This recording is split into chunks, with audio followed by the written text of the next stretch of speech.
men like us, because at the end of the day, that's the for real. When you talk about the issues of the youth, most people don't start with they self. They was talking about community. We all members of our community. So at the end of the day, even if it's not your son particular, like he's still your son, like from your neighborhood, like, and that's what he was talking about. Why the community is not the same. It's not the same out here, and it go back to what I was talking about. We don't even like each other. We don't got no love for each other, and it start with us. Like I said, that my generation, especially in the 30s, if you 30-year-old, like I feel like the 30-year-olds is the bridge because we still, could relate to the youth, but we still can still relate to the older generation. That's the bridge, and they got to start there. I feel like. And in my opinion, to follow up with that, I think it goes back to what you said originally. It started at home. It started at home, but the thing is, that we say some of our homes are toxic and some of the homes incorrect. But you can't tell me the worst of the worst. Somebody you didn't get one jewel somewhere. No child is born bad. You know what I'm saying? We garnish that over a period of time. So at the end of the day, if no child is born bad, also that means you got some good jewels somewhere, and that's the start. So when we start interacting with them, you as the barber, when you with them, they chair, you give them another jewel. Somebody else walking to them, they give them another jewel. The thing is, and that's how you get them along the way. So when you say where do it start, I think it starts at the home, but we just finish polishing up as they go along on their journey. You know what I'm saying? What about when houses actually where you got the wrong tools? And that's the thing. I encounter that as a mentor. I'm gonna be quite honest with you. As a mentor, I've had mentees under my tutelage that I truly couldn't tell them to turn to their parents because the parents was the ones toxic. The kid is talking with all the sense. I don't want to do this. I don't want to do that. My pop gave me the package. You know what I mean? My mom has told me where the gun at. Like it's literally, and this is truth, not hypothetical. So now, how do you tell a kid that's getting bad things from his parents to listen to his parents? So my thing is now I search it out, and that's why I say no kid is born bad, but we get him somewhere. He got a grandmom that ain't with it. He got a sister or somebody that ain't with it. So now you tell them like if they're underage, this is who you gravitate to until you can go on your own. Something that's been going on, I've been hearing a lot about. A lot of the young dudes I've been talking to been having questions, and they've been saying things to me about the older dudes that's not letting the young dudes in these places to get on like they should be. They in the hip hop world. They want to they want to be, you know what I mean? They want to throw shows. Older dudes still in their way. They don't want to let them get to the bag because they feel like, all right, well, you know what? You know what I mean? No, I'm still getting what I'm doing. I don't want the youngin to get to that. We got the same thing going on everywhere we go. I'm talking about even down to politics. You got politicians that they've been doing this for 30, 40 years. They don't want to let go. They want to keep up with this, you know what I mean, with the same situation. And a lot of these young dudes, they really have solutions to these problems. But because they're not in position or they're not wearing a chain or have 3 million followers, they're not being heard because they're not popular. Well, and that's where you just said, where do it start? It start with us giving them the platform. And that's start with us saying, you know what, you got something to say. Here, stand beside me because that's the story in the time. Old dudes taking around too long. Too long. Just like in the NFL, anyway, you see an example, they stay around too long, they mess the team up, and they don't let the rookie play. They don't let the rookie play. Is it that they staying around too long, or that they're not actually contributing to what's necessary? There's a lot of talking points. Yeah. And as my man, as he eloquently stated, this guy's staying around too long. I'm gonna drop a name. Clyburn. Okay. So Clyburn, right? You're a part of the I don't know 60s generation, right? So these are new problems or new issues that these guys are not equipped to deal with, and you don't want to lead a seat because you want to keep your control past your pocket. I believe like the biggest problem is our representation. I believe that's our biggest problem is we're not using the funding.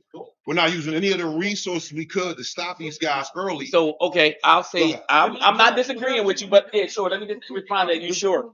I'm not disagreeing with you. I'm not disagreeing with you, but I will say this to you. He is a problem, right? If I'm not saying I'm just like I say, he's a problem. How do he maintain to be a problem for an extended period of time? We don't come together and get him out of the play. So you understand what I'm saying? So we can't blame. Not, no, I don't say that. We can identify, and that's one of the things that we're having this conversation about. We can identify it, Okay. but we also need action steps of what's next. Okay. He's a problem. He's around too long. So what we supposed to do? I'm just giving a hypothetical. All right, That particular example you gave me, real quick. Let me interject real quick though. Sure, go ahead. I want you to cover this too. Go ahead. So, is the onus on us for not being politically mature enough to know when we're being duped? How do we listen to a guy like Clyburn tell us, right, that he's been in the game for over 30 years and he was the one that introduced a bill like reparations? So it's like if you introduce reparations, you shouldn't want to say that you've been working on it for 30 years. So is it really our onus to become more mature politically? You can't vote blue no matter who. That's not, I don't think that's a good term. That's an ignorant term. So No, I agree with you. absolutely. The onus is on us, and that's my point. It's on us. That's the point I was going to say. It's on us it's on us to engage in that process. A lot of us don't engage in the process for whatever reason. You know, like I've heard people say it doesn't change and that don't affect me, but everything we do, from medical, taxes, parking, vote, it affects us. So my thing is, we need to make that conversation and make that connection. So you're right, we're not mature or education savvy when it comes to election. But my thing also is, we as black people, and I'll just put it out there, we are the only ethnic group that said remove your emotions from process. My thing is, I think we should remove your emotions from the process. I think no, we need to have our emotions engaged, but with a level of intelligence to direct us. Because if I was connected to this issue, like I said, when a child get killed or something happens, I'm emotionally affected by that. So if it's a politician that don't do nothing, I'm emotionally connected to him because it's on his hands. That's why you're in the position you're in right now. Because of your emotions was affected by it. So I just feel like what he said about our representation being our biggest issue, that's like the distraction, because they don't even really matter. The person or The representation, the people is what matter. They only there because the people voted for them. And the biggest issue that we have is that black people don't care enough about themselves to learn about the issues that's affecting their life. I got pushback. I think we do care about ourselves. But I'm talking about the youth and the people that's just running around. Like, we're not involved in politics. Black people say nothing is going to happen. Nothing will never change. So you can't sit here and talk about a problem and you not in no kind of process of, a real way of addressing the issue. Talking doesn't address. In America, voting is how you get things done. So we not meeting with none of our elected officials trying to come up with solutions to our issues. Some of us are, but for the most part, everybody is going on about their day and posting about it. Like this. Main man said something that was amazing. He said, you can get a jewel dropped on from anywhere. And a lot of my jewels came from the barbershop. A lot of my jewels came from being in the street, the old heads that still might have been doing this ones and twos, but said, no, you ain't, you different. And listen to me when I give you this, because I don't want you to take my route. You know what I mean? I didn't have some dope thing old heads that told me the game was definitely not for me to be part of. They wanted me to not be part of that because I had a nice basketball situation. I chose that. I chose it to a degree. Everything that I seen, that's my home. It's not that the kids don't want to certain things. Sometimes a lot of the parenting, I'm looking at it with you. We have such, and I'm gonna blame myself. I'm a great parent to my children. Trust me, you know what I'm saying? So I want to really make you understand something. These kids right now, we see it on the news. They mobbing down, you know what I mean, downtown or whatever, right? And then they say, "Yo, go get y'all kids." Well, the kids down here, go get y'all kids, right? We can't be waiting on elected officials to change what's going on with our children. That's what he said. That was his point. That was his point. We're not playing this game. Be a dad. Need to be placed them. We need, because you saying a person needs to be a dad. A lot of people is dealing with so many things outside of they child like they gotta be a dad. They're not able to be a dad. People dealing with addiction, mental Well, health I'll jump in, right, just to keep the conversation flowing. They are incapable of being a parent. No, I'll say this, and I agree with you. Like I said, we all got a voice. We all can agree to disagree, or we can see it from different perspectives. We're not disagreeing because we all have love for our people. What I was thinking was, when I hear you talk, you're right. Everybody's not capable of being the best parent, but everybody's responsible for being a parent. And that's what he was saying. Like, even if you don't know how to be a parent, you know how to be a big brother. So even if you got to be a big brother and get a jewel and tell your son he's wrong and dealing with your trauma, I'm not negating none of that. And the reason I say that, I'm going to tell you why I say that's important. Because when you deal with mental health issues, sometimes it's a lifetime journey. We don't have the luxury to get right, then come back for our kids. Because if not, guess what? We're traumatizing them along that journey. So I'm definitely supporting your point, and that's what I'm trying to say. But you're supporting his point as well. We all have a role to play. You was ready to say something. I didn't mean to cut you off, bro. No, I was listening to what you were saying. All right, I believe that. Again, I'm gonna take it back to representation. I'm gonna tell you why. Because what happens is, uh, I, I'm not going to name names. There was a president that had a gun program, right? Turn in your guns. Okay, it was proven that those guns returned back to the street, right? That's proven. Okay, so we don't have a wherewithal in terms of creating programs that are actually be funded to a level to be effective outside of our putting the muscle behind the hustle. Only but so much you're going to be able to do. There's going to have to be some kind of representation in terms of where the funding is put. Recidivism, right? When the person gets shot, goes to jail, and puts this strain on society in terms of the economics, that could have been used to move that person along and put him into a good situation in terms of learning how to work, getting his education together, those kind of things. There has to be more than just us from the hustle because we've been doing this since the 70s. No, I agree with you, and like I said, I'm a strong believer that everybody has a role to play. And then we look at it like a pie chart. You could break up the percentages depending on what community. It's not no. A problem is we as black people always got to have this monolithic perspective. Y'all just got to fix this one size fit all. Every size ain't the same. North Philly ain't the same as South Philly. South Philly ain't the same as Germantown. Every issue is different. So representation is different. You know what I'm saying? But the thing is, it's a system. We have to engage, whether you look at it or not. And that's the same thing. Well, we got to work as a community, as you said, a holistic perspective, holistic mental health, physical health, spiritual health, all these different perspectives.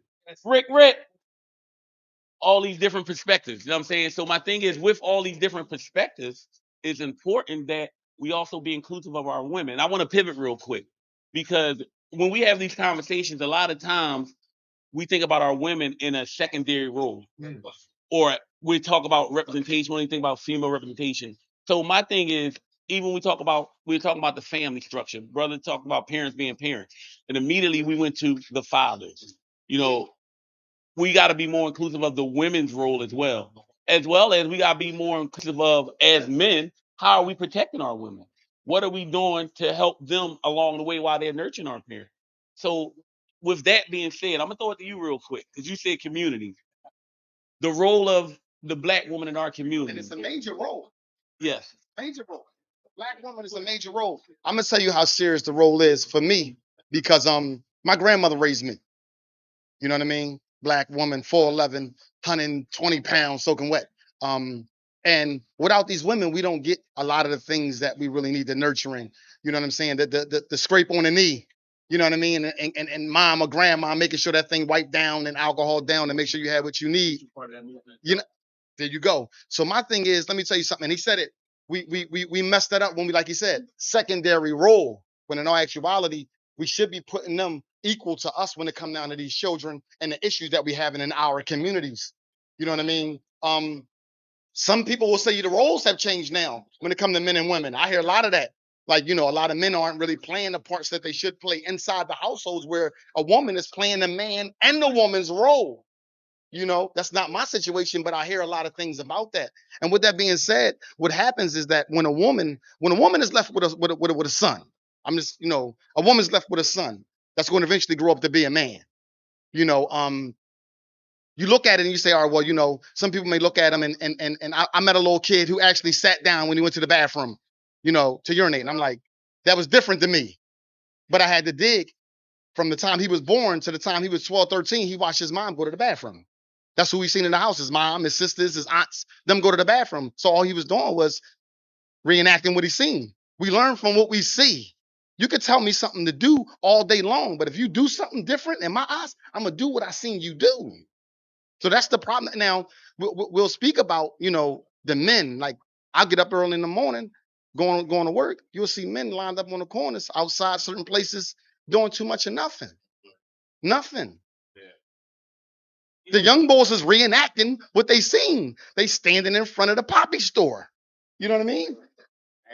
Ain't so now mom come through. She may or may not know what son doing. She know what she was raising him to do. And guess what? When he get a boo-boo or he go out here and do something wrong, she gonna say, oh, my baby. My baby. This boy's 17, 6'1". My baby. The city is not looking at him like he your baby. He's a grown man. Absolutely. Absolutely. Absolutely. You don't have Sorry. that can be that guy. So you're following behind a woman's emotions. Now she deals with So most of the crimes is based off emotion. They're emotional crimes. emotional and economic. That I'm showing a person, look, from day one, you need to be focused on these skills, right? Polish these skills up, and I'm putting you in position to win. You're probably going to win. Bro, they got it right now where I'm gonna say this. Most of the young dudes, if you we could come to them and get to them at some point, but like it's almost to a point where say a dad try to come back in to a son's life. He messed up. I've messed up. It's so hard because he's been under this woman's umbrella. It's like it's like a almost like a fight. Yeah, right. And the hard part is you don't ever give up. You can never give up. The minute you gave up is almost like you was right there when the things was about to subside and y'all could do this thing all over again. Talk to me. We always throw these things, and we always say a woman can't raise a man. And I push back at that because Okay. two women raised me, my mom and grandma, and my other grandma. They was my influence. They were women. They couldn't give me many lessons, but they told me what not to be. We told me, listen, I like a man with a watch. I like a man that smells good. I like a man that got some shoes. No doubt about You better tuck your shirt in. Mhm. These are lessons that I got from a woman. So she can teach me, but then it had to be handed off and be nurtured and cultivated by men. Yeah. You know what I'm saying? So when you say the man can't come back with a man's life, I think that's not true. I met 30 and 40-year-old men that deal with daddy issues. No, I'm not. Who was your representative? Who represented your friend in terms of a man? Well, the thing is, unfortunately, and we want to be honest and transparent, a lot of my initial strength of men came with toxic masculinity and they looked in the streets initially. Then as I grew and became cognizant of who I was and what I could become, it became a shift to more positive influence. You understand? And then I went back able and to define the difference. I began to define it. I'm able to look back and say, damn, they were there all along. Perfect example, and I'm giving it to you right now. I had a man on my block, Mr. Bradley. He used to wash his car every Saturday and wouldn't let us sit on his step. That's all. Growing up, we would talk about it. Oh man, here's nothing. This LC, don't play football near my car. Yeah. But they were giving me examples of I earned this. Take care of This is mine. I'm gonna take care of it. I'm gonna make you respect it. So when you start shifting, you identify we had these examples. Yeah. And the point is, when we talk back to women that are nurtured with the value of themselves look for those type men. No doubt. And in turn, it's reflected in the upbringing of our Wait, children. let me stop you. So how about the woman that has children but never had a father? Once again, it goes back to what he said. See, that's what I'm saying. There is no one solution that all tied together. It goes back to mental health issues and daddy issues. And a lot of women we know they shows and manifesting being promiscuous, looking for abusive relationships or whatever, what their definition of that man is. So there is no one, but guess what? It goes back to what you said. And I'm gonna keep tying everything together. I love it. The community role. Community role. She ain't never had a father, but she had a girlfriend that had a father because she knew what she was missing. Absolutely. She had a brother somewhere. And the thing is, we can't keep looking back what we didn't have. It's about what we want to garnish today. And that's why I say with this conversation, we can talk about what the issue is. But before we close, I want to talk about solutions. That's And what I not want to only talk. solutions, action steps, and identifying resources in the community, whether it's your organization, Drone, Community Heroes, Trust. All these organizations exist in our community. And we talk about developing resources. We talk about positive outlets for our children and for what we're talking about. I'm holding our hand, holding the politicians' hands to the fire. You know what I'm saying? And we're staying in community blocks. We talk about voter blocks. Let's talk about community blocks. You know, voter blocks usually line in lockstep with particular political parties. Yeah. But let's talk about a community block. Community block. This is what our community needs. What politicians come to our community to address these issues? That's it. And you do, you got this board votes. There you go. There you go. There you go. That's it. There you go. That's it. That's it. So you saying the blocks? We don't want to put the time in. As this is a fact, we don't want to put the time in. Listen, right here. Everybody may not want, but Listen, right here, right here in this community, they have a joint to close the bar down. When the white people start buying this community back, they came together with a community group. Miss Lifer used to go to the community group and vote on certain things and come together, and they came down and they closed the bars down right down the street. They tried to keep the people out the parks, was tearing the parks up. You know what I'm saying? So we don't put that time in to do it. Well, I'll push back with this.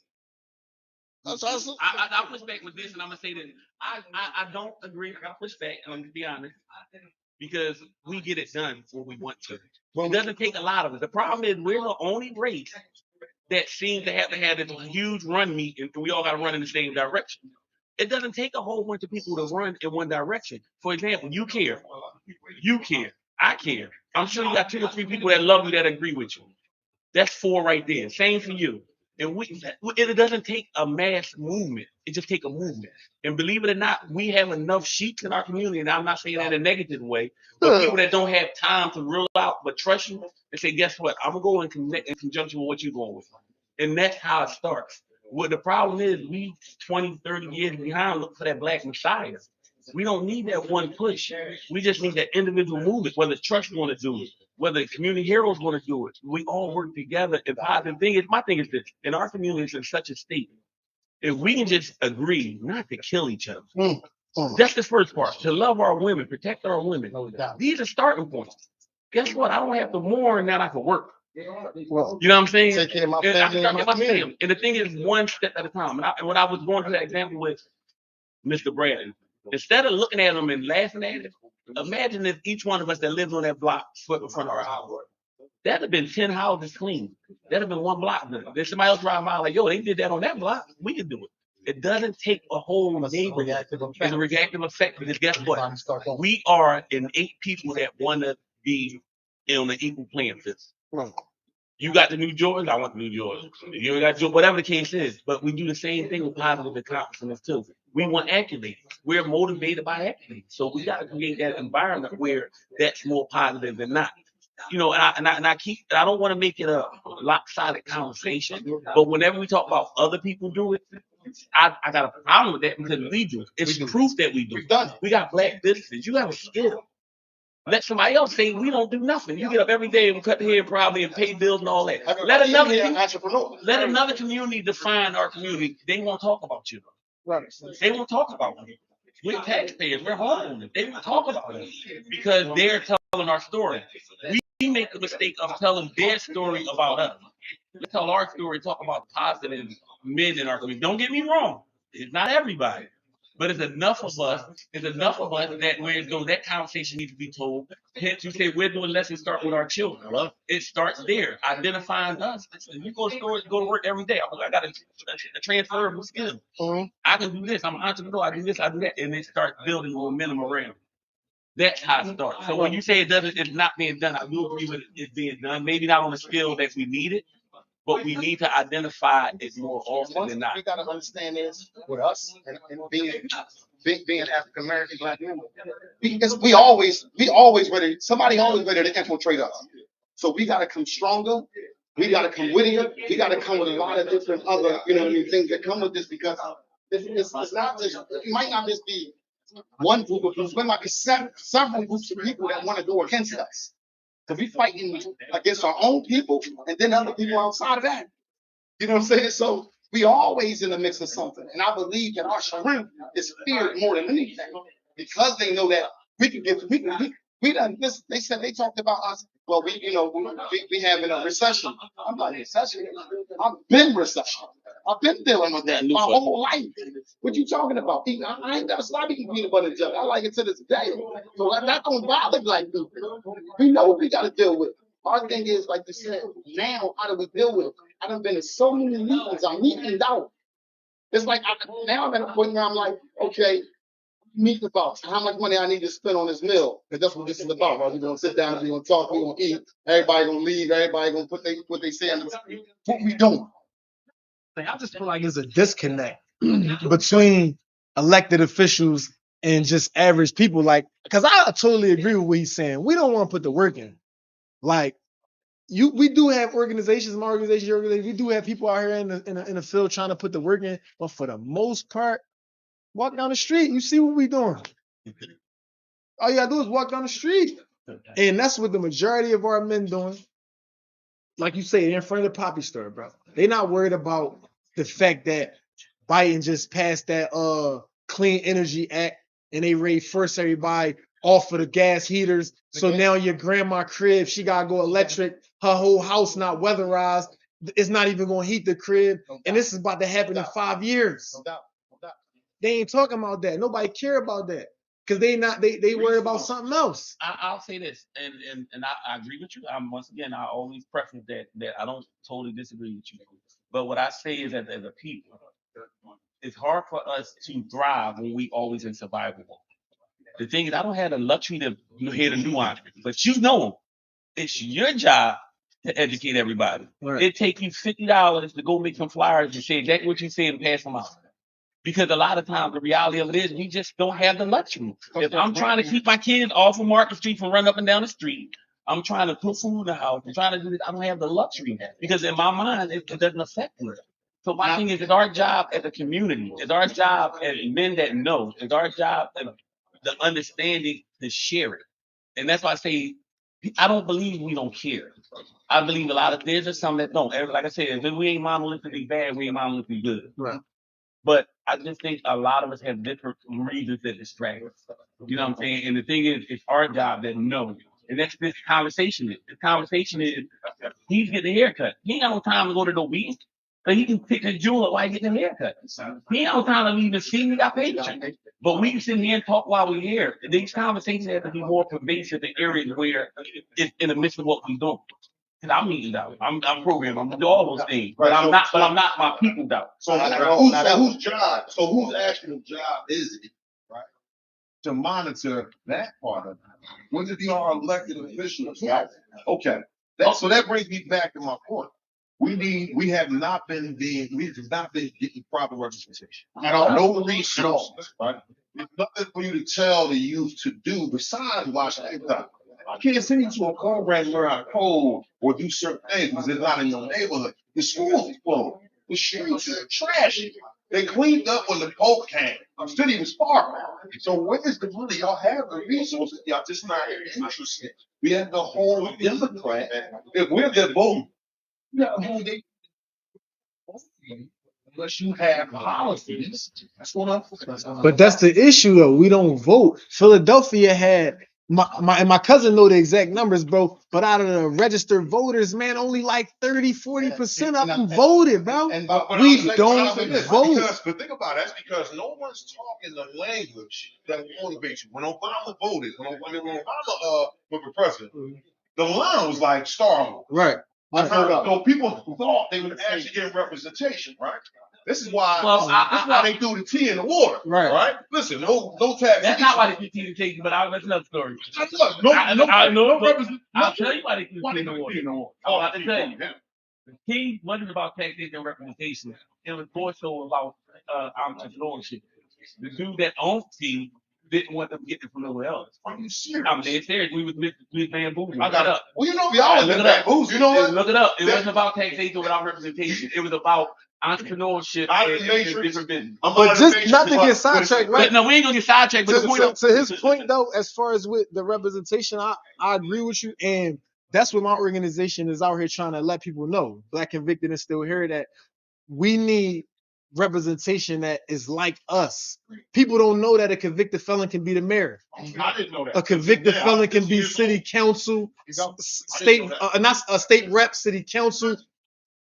You can't be president. You can't be a federal. You can't hold federal positions. But the thing is that, like real quick,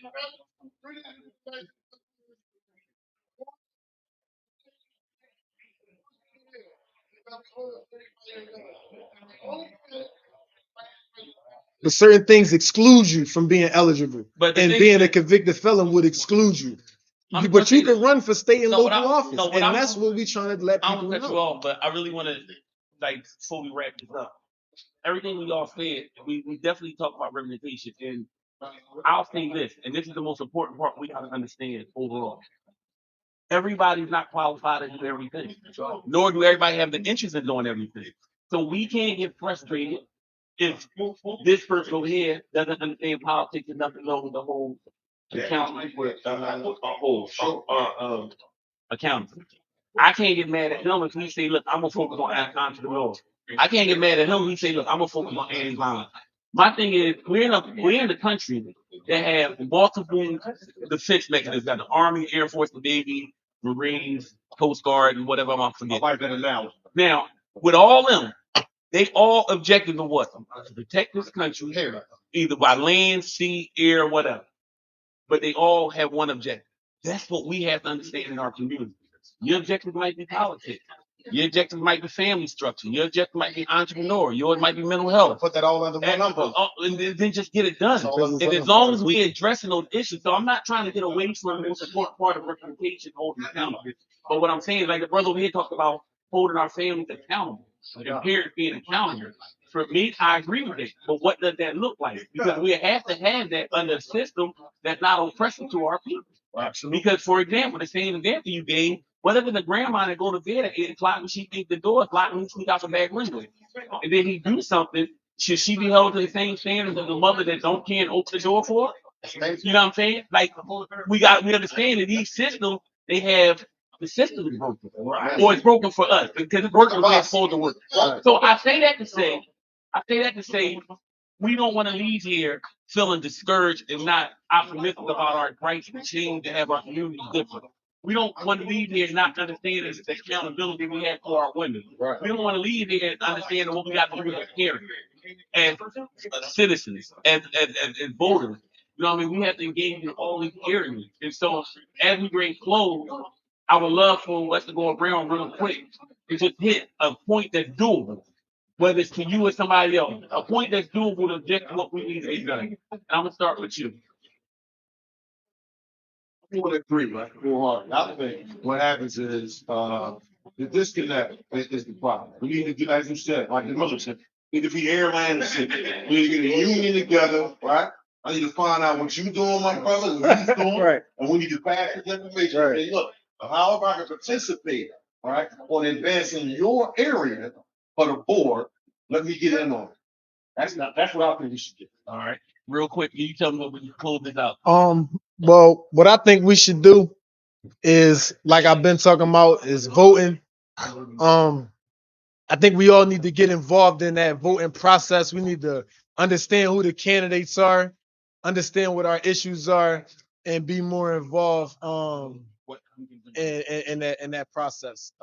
And just real quick, right? A lot of times, everybody in this city is Muslim. Everybody in Philly Muslim. And the big issue with the Muslims is voting is haram. I had a meeting with Hassan Somali last week, and there's a difference of opinion with regards to that issue with voting. There's some scholars that say it's permissible to vote. And he said personally that he is not discouraging nobody from voting. His whole thing is that the politicians, the representation, all they do is lie. They don't really deliver on their promises.